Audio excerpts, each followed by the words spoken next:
imagen de tu estado.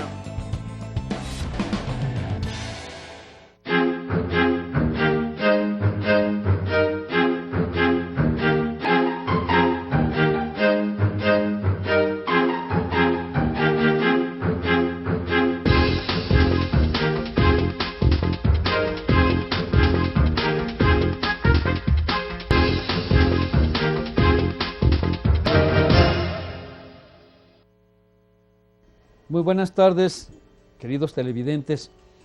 Estamos aquí en el programa Revelando la Historia y vamos a tratar el programa hoy con nuestro invitado, que con mucho gusto les presento a ustedes. Es el licenciado y maestro en Historia, Daniel Escorza Rodríguez. Daniel es pachuqueño, estudió en la Facultad de Filosofía y Letras de la Universidad Nacional Autónoma de México y vive en Pachuca. Actualmente cursa el doctorado en Historia en la Escuela Nacional de Antropología e Historia y trabaja también en el Instituto Nacional de Antropología e Historia aquí en Pachuca.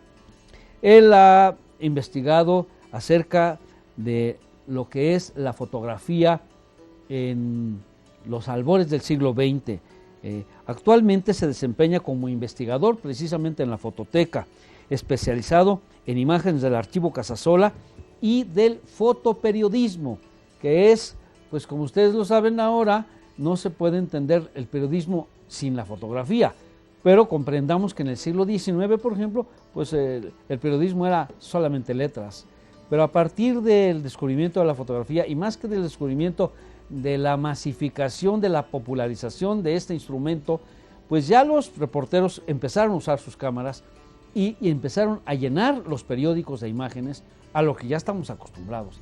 Esto nosotros lo vemos como una cosa normal, pero hubo en México pioneros que a la par de otros países del mundo, es decir, no antes ni después tampoco, sino a la par empezaron a hacer sus trabajos de reportajes fotográficos para ilustrar los periódicos. Y de eso vamos a platicar con el maestro Daniel Escorza. Daniel, muy bienvenido al programa. Gracias, buenas tardes a la teleaudiencia. Muy bien, acaba el maestro Escorza de presentar, de publicar un libro que trata precisamente de la fotografía de Casasola y es un excelente trabajo con muy buenas reproducciones de estas imágenes. Yo quisiera preguntarle a Daniel, porque es un experto, ¿cuál es su opinión con relación a la calidad y la utilización en la historia de las imágenes de los primeros pioneros mexicanos de esta arte que es la fotografía? Habría que comenzar por decir que ciertamente la fotografía es una de las herramientas básicas y ahora ya considerado como un documento histórico para la historia de México. Es decir, durante muchos años la fotografía se le fue empleando como una, vamos a decir, como estampitas, como para ilustrar los libros. Se hacía un texto y para llenarlo, para hacerlo atractivo, se decía vamos a utilizar 3 fotos, 4 fotos, 10 fotos o lo que sea. Pero en los últimos, yo creo que 20 años aquí en México se ha estado utilizando lo que se le llama la fotohistoria. Es decir, la utilización de la fotografía ya no como estampita o como ilustración, sino como un documento histórico al cual hay que preguntarle algo, hay que interrogarlo y hay que situarlo en su contexto histórico. Y precisamente las fotografías de la Revolución tienen esta característica, ¿no? Hay que buscar quién la tomó esa foto, por qué se tomó, en dónde fue publicada, cuál es el contexto que lo rodeó, por qué en la foto sale lo que el fotógrafo quiso tomar y qué es lo que no sale en la foto también, que eso es algo muy importante también. Entonces, bueno, vemos que es un abanico muy amplio de posibilidades para la historia. Yo recuerdo cuando hemos analizado algunas fotografías urbanas de la ciudad de Pachuca, precisamente lo que mencionas, nos damos cuenta de la época por las cosas que aparecen y por las que no aparecen. Mira, aquí todavía en esta foto decimos, por ejemplo, no está el mercado 1 de Mayo, quiere decir que esta foto es anterior al año 1880, una cosa así. Sí. Y lo mismo cuando vemos energía eléctrica en los postes, cuando vemos personajes, pues era en ese momento gobernador fulano, entonces, ¿qué está haciendo este otro personaje? Pues es el que iba a ser después. O sea, evidentemente, el análisis de la fotografía es un documento histórico tan válido como un archivo o como una fuente documental de otro tipo, arqueológica, por ejemplo. Sí, la fotografía, estoy de acuerdo contigo, es una fuente histórica. Sí, y precisamente este libro trata de la fotografía coleccionada fundamentalmente por Agustín Víctor Casasola. Creo que el apellido Casasola nos remite necesariamente a la fotografía de la Revolución, como ya todos sabemos, pero más allá del fotógrafo y coleccionista Agustín Casasola, han surgido otros fotógrafos más que estaban ahí escondidos, o otros no tan conocidos, algunos anónimos, y que son parte ya de la historia de la fotografía de la Revolución Mexicana. Entonces nombres como Jerónimo Hernández, Abraham Lupercio, Antonio Garduño, Ezequiel Álvarez Tostado y algunos otros más que son autores de las fotografías que todos conocemos sobre la Revolución. ¿Hay un Ramos, maestro Escorza? Bueno, sí, se trata de Manuel Ramos, un fotógrafo potosino, que es contemporáneo del propio Casasola y que inclusive todos los críticos y los conocedores le dan un lugar preponderante, técnicamente superior a Casasola. Caray. Sí, en cuanto a composición, manejo de luz, en fin. Hay una fotografía muy conocida de Villa en la silla presidencial. Sí, claro. Está junto a Zapata con Otilio mucha Montaño. gente. Sí. Bueno, hay una versión de esa tomada por Agustín Ramos y parecería que es la misma, pero está firmada por Manuel Ramos. Manuel Ramos. Yo quiero evocar esa época de principios del siglo XX. Bueno, primero diré que me llamó mucho la atención leer en tu trabajo que el amigo Casasola, Agustín Víctor Casasola, nace en una familia en que se empieza a dedicar desde niño a la tipografía, tiene una relación con alguna imprenta. Esto, por supuesto, que lo sitúa inmediatamente, apenas despertando su infancia, en el asunto gráfico. Porque por supuesto que la fotografía tiene mucho que ver con el diseño gráfico o con las artes gráficas. Entonces, parece ser que este hombre desde niño estaba ya inmerso en esto, ¿no? Y también quiero que me hagas el favor de platicarnos en tu conocimiento las vicisitudes que tenían estos hombres, tanto Ramos, Casasola, Lupercio, que por andar tomando fotos y cargando unos equipos sumamente difíciles de mover, de cargar, a veces en medio de una batalla, etcétera, ¿no? ¿Tú cómo ves esa epopeya de la toma de fotografías? Sí, sin lugar a dudas, precisamente Casasola y todos sus contemporáneos se sitúan en esta transición del fotógrafo de gabinete, aquel fotógrafo que estaba en su estudio con cámaras muy grandes, pesadas, y este fotógrafo, diríamos amateur, el fotógrafo que sale a la calle. ¿Ambulante? Ambulante. Podríamos llamarle así, porque los fotoreporteros tienen equipo, bueno, si bien no es tan pesado como el de los fotógrafos de estudio, tienen equipo un tanto más ligero entre comillas, porque para ese tiempo traer un cajón de 10, 12 kilos, 15 kilos, con las placas, algunas placas eran de cristal todavía, placas de 5 por 7 pulgadas, y ellos tenían que moverse entre las multitudes, en las calles, en las ceremonias cívicas, porque todos ellos empiezan a principios del siglo XX. Antes de la Revolución. A veces se cree que la Revolución movilizó fotógrafos, pero no, ya los fotógrafos tenían toda una práctica desde 1901, 1902. Cuando don Porfirio era el eje de la vida nacional. Era el eje y había ceremonias cívicas en donde los fotógrafos tenían que captar el momento de inauguración de un edificio, de una obra pública, donde iba don Porfirio y todo su séquito. Y entonces ahí comenzaron a practicar precisamente. Había unas cámaras llamadas Graflex, las famosas cámaras Graflex, que el fotógrafo veía sobre su su cámara, había una especie de capuchón de cuero y se formaba la imagen en un vidrio esmerilado. Entonces ellos tenían la oportunidad de encuadrar y accionar el ¿obturador? El obturador, ¿no? Entonces eso tenían que hacerlo en segundos, ¿no? Así fueron practicando.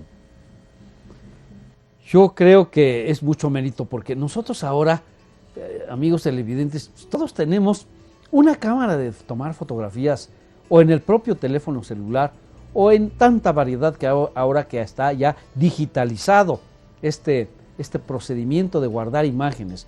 Y para nosotros no es nada extraño, al contrario, lo más común es que tengamos fotos de todas nuestras actividades sociales, de todas nuestras actividades académicas, en nuestros trabajos. Pero recordemos que cuando inicia este asunto a principios del siglo XX en México, nadie tenía una cámara. Por eso las fotografías, por ejemplo, fijas, que se llamaban de estudio, pues están muy acomodadas las personas y son fotografías sumamente estáticas. Sin embargo, los fotógrafos reporteros salen, como dice Daniel, a tomar fotografías a medio de una batalla o en un fusilamiento o en una acción de una firma de un documento entre revolucionarios. Pero yo pienso que como en esos momentos la fotografía era algo muy raro y muy atractivo, la gente les abría paso, la gente hasta los ayudaba. Y no digamos, pues que la gente quería salir en las fotos también. Yo veo en las fotos que tú tienes en el libro y en muchas que he visto del Casasola, que la gente está volteando a la cámara con agrado de ser tomados. Es decir, hay una atención que se le presta al fotógrafo. Sí, así es. Bueno, hay creo que dos actitudes respecto a la cámara. Una, como dices, hay una actitud de enfrentar a la cámara porque la gente quiere salir, quiere tener su mejor ángulo. Y hay otra actitud que por el contrario dice, no, yo no quiero salir en la foto, que eso es algo muy, muy actual también, ¿no? Sí, entonces, sí. como que conviven estas dos actitudes. Y el fotoperiodismo inaugura también esta noción de la instantaneidad o la instantánea. Sí, de tomar claro. Fotos a personas o a grupos, pero sin que ellos se den cuenta. Sí. Son fotos totalmente espontáneas, cosa que también es parte de esta transición, ¿no? del siglo, de los primeros años del siglo XX, porque hay también fotografías, podríamos decir, escenificadas o posadas, en donde quizá el fotógrafo les dice a las adelitas, a algunos soldados o hasta niños vemos por ahí en las fotos, a ver, yo me imagino que les diría, pónganse ahí, vamos a tomarles una foto. Algunos están pues bromeando, otros están muy, muy serios, entonces como que hay mucho de estas actitudes que conviven. Hablando de Agustín Casasola, él, ¿cuántos años vivió? ¿De qué edad murió?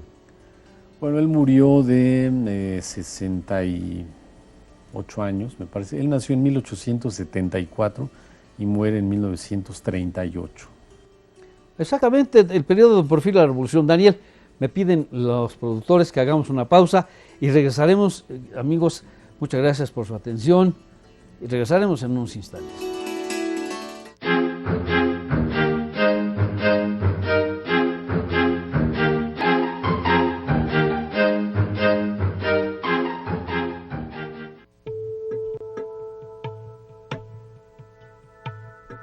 Los migrantes ya no tendrán por qué hacerse invisibles. Se les tratará con respeto y dignidad.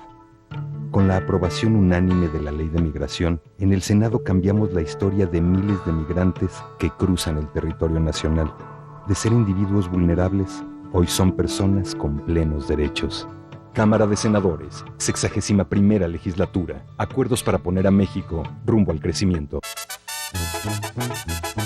Conoce el amplio mundo de la charrería. Folclor, gastronomía, artesanías, música, suertes charras y todo lo relacionado a nuestro deporte nacional. Sintonízanos todos los domingos a las 6 de la tarde en tu programa Hidalgo, Cuna de la Charrería. Por Hidalgo Televisión.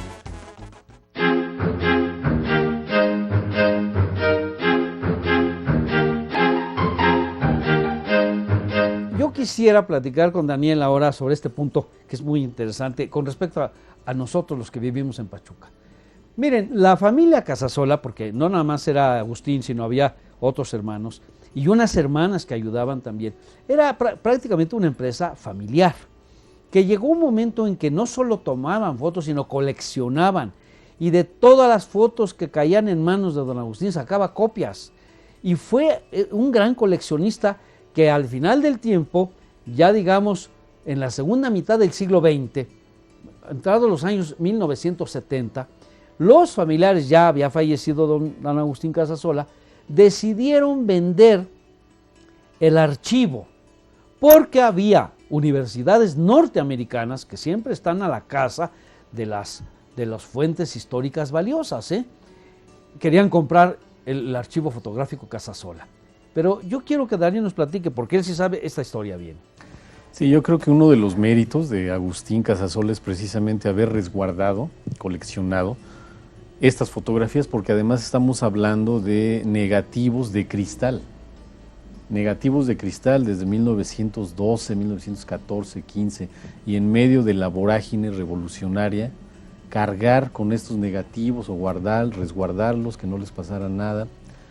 Y como has dicho, sus hijos continúan esta empresa hasta los años 70, en donde el hijo de Agustín Casasola, llamado Gustavo Casasola Zapata, decide vender al gobierno, al Estado mexicano prácticamente, el gobierno federal, en ese entonces el presidente Luis Echeverría Álvarez. En 1976 decide vender este gran archivo, que es uno de los archivos, debemos decir, más importantes, no solo de América Latina, sino del mundo, y está resguardado en nuestra ciudad de Pachuca, en el exconvento de San Francisco. ¿Por qué se decidió ubicarlo en Pachuca, Daniel? Bueno, esto es una pregunta que no ha sido contestada cabalmente. Hemos preguntado a los entonces miembros del CEINAC, que el CEINAC parece que el Centro Hidalguense de Investigaciones Históricas, AC, jugó un papel muy importante para que el archivo Casasola estuviera aquí en el exconvento de San Francisco. Yo sí me sé la historia, pero te pregunto por qué. Entre Luis Rubló, el padre Héctor Samperio, el profesor Guerrero, Juan Manuel Méndez, tu servidor y otros, se hicieron los trámites con el presidente y con el licenciado Jorge Rojo Lugo, que era el gobernador de Hidalgo. Y en ese momento el exconvento de San Francisco se había desocupado de que había estado ahí la penitenciaría del Estado.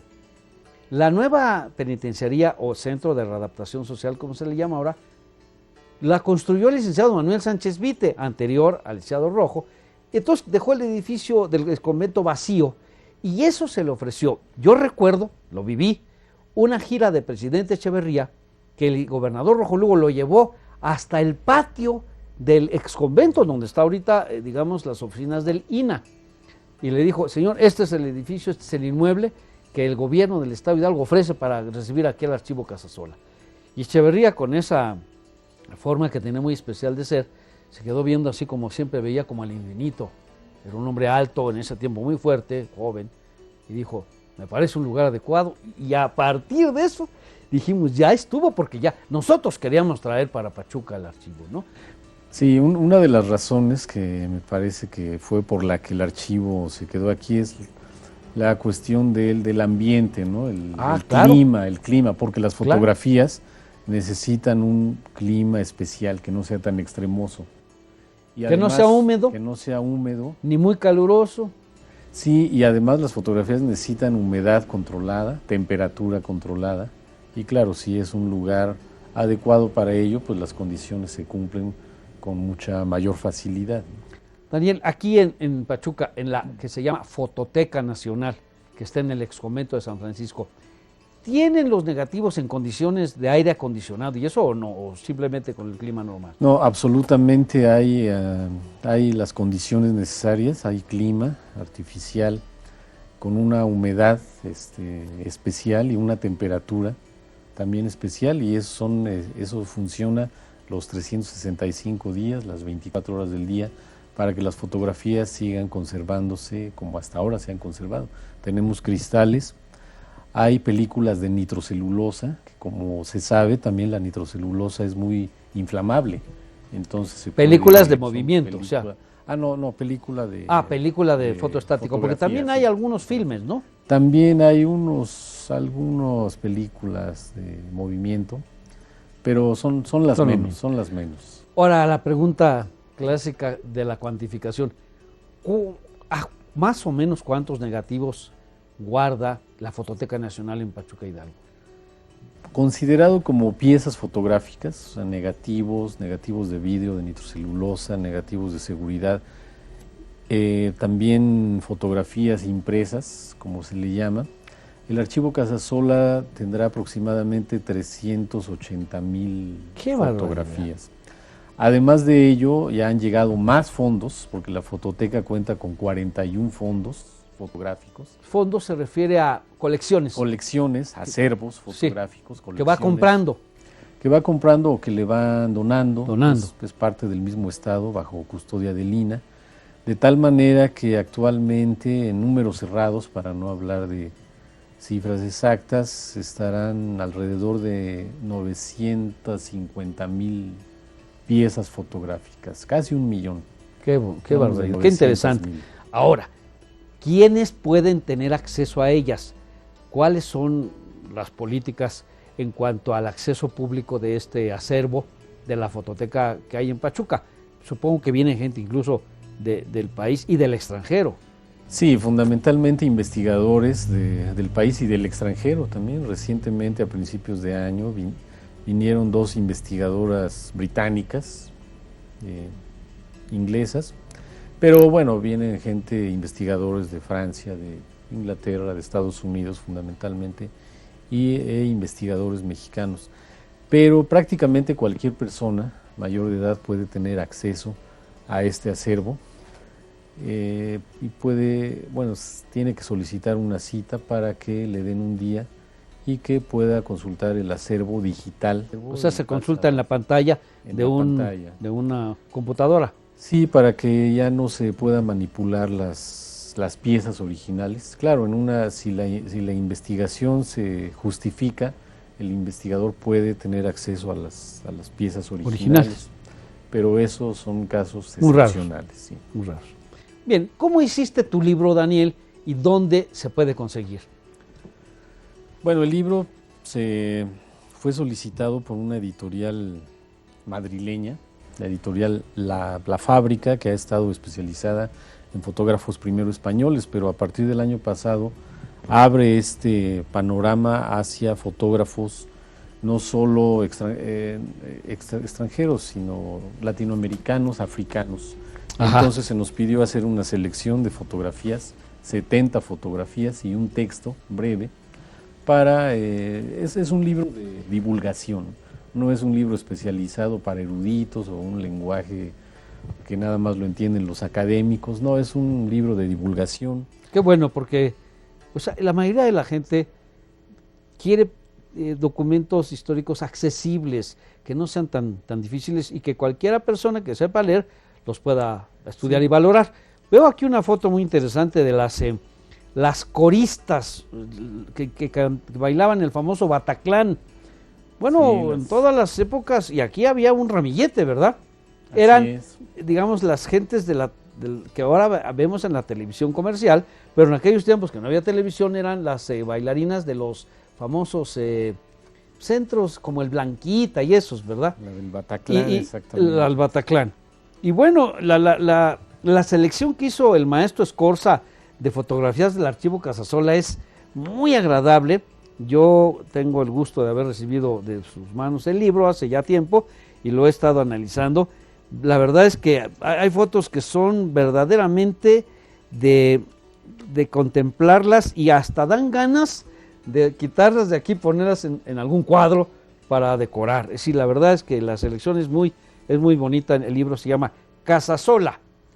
El autor es el maestro Daniel Escorza y la editorial es La Fábrica, española, ¿verdad? Española. ¿Y dónde lo conseguimos el libro? Bueno, la editorial nos había dicho que iba a llegar pronto a México, pero no ha llegado, entonces vaya. Yo creo que se consigue actualmente en librerías de España y de Francia.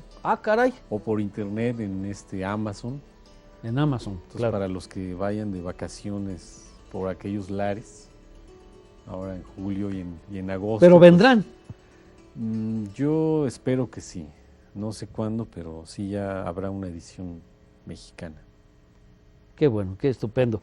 Pues a mí me da mucho gusto recibir en el programa, que como ustedes amigos saben, originalmente su titular es el licenciado Juan Manuel Jiménez Yaguno, a quien mandamos un afectuoso saludo, pero me da mucho gusto recibir al maestro Daniel Escorza porque él es un verdadero profesional de la historia. Es licenciado, es maestro en historia y muy pronto nos anunciará cuando reciba o obtenga el grado de doctor, porque está en eso. Daniel forma parte de la recientemente creada Academia Hidalguense de la Historia, de la cual somos 11 integrantes, y Daniel es uno de ellos. Quiero decirles que en la Academia de la Historia Hidalguense, Hidalguense de la Historia, hay, ya ahora que Daniel obtenga su grado, parece que va a haber ya 5 doctores, o sea, 5 con grado de doctorado en historia, y el arquitecto Lorenzo Monterrubio en arquitectura. Pero bueno, eso habla muy bien. Y esto habla muy bien de una generación nueva de historiadores, como Daniel, como Javier Ortega Morel, como otros, que vienen trayendo nuevos trabajos, pero de una gran calidad. Trabajos como este libro que les presentamos hoy, de Daniel Escorza. Yo quiero agradecerte mucho, Daniel, tu presencia en el programa e invitarte a que digas algunas palabras para terminar. Pues al contrario, muchas gracias por esta invitación. Y sí, creo que todos tenemos que continuar con este trabajo, porque es un trabajo que además nunca acaba. La historia hay que seguirla investigando y sobre todo divulgando. Muchas gracias. Invitamos a los jóvenes que nos ven a que piensen en la posibilidad de estudiar la carrera de licenciado en historia. Su servidor y Daniel, los dos, damos clases en la licenciatura de historia que hay en la universidad que tiene en el Centro Universitario Ibero-Mexicano, que es del licenciado Menes, perdón por el comercial, pero ahí estamos dando clase. Y da mucha pena, pero en la licenciatura de historia ya vamos en el 4º semestre y hay 5 o 6 alumnos. Entonces, invitamos a todos los que tengan interés a inscribirse. La historia es una ciencia inacabable, riquísima, entretenidísima. No crean que es una ciencia sosa o estática, no, es muy dinámica. Estudiando la historia se encuentra uno con gratas sorpresas. Daniel Escorza, muchas gracias. Estimados amigos del público televidente, muchas gracias por su atención a Revelando la Historia.